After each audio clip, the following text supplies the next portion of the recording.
Maithili express की शानदार प्रस्तुति।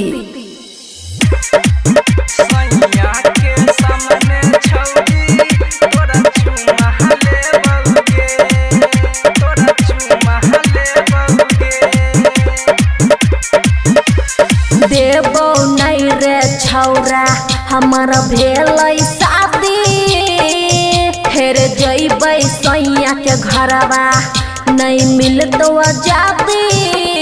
जानू सही सही कहै छियौ, सही सही कहै छियौ, तोरा ससुर में अइबौ गे गाँव वाली छौरी उठा के लइबौ गे। सैया के सामने छौरी तोरा चुमा लेबौ गे।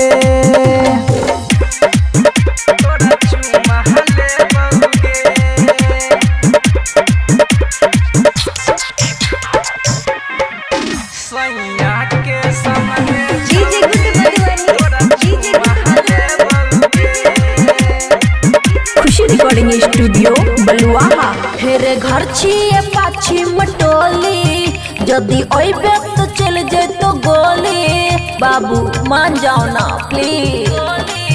फेर घर छिए पश्चिम टोली, जदि अइबे तो चल जइतो गोली। जन हल्का मैले नहीं लभर के, डाउन छिए अपना शहर के। विधवा बनाओगे क्या? माना कर भी छौरी केतनो, माना कर भी छौरी केतनो, तोरा ससुर में अइबौ गे गाँव वाली छौरी उठा के लइबौ गे। सैया के सामने छौरी तोरा चुमा लेबौ गे।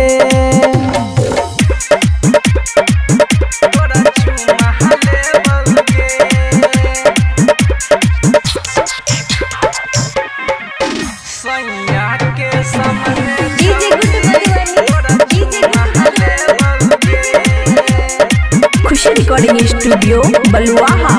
किया मोरे छी हमर यरबा, कल्हे आबै छी हमर भतरबा। प्लीज मान जो भतरबा। किया मोरे छी हमर यरबा, कल्हे आबै छी हमर भतरबा। तोरा भतरा के देबो उठवाई गे, हम ओकरा देबो पिटवाई गे। ऐसे मत करना बाबू। अमन रतन के बात सुन ले, अमन रतन के बात सुन ले, तोरा पाजाम न धरबौ गे गाँव वाली छौरी उठा के लइबौ गे।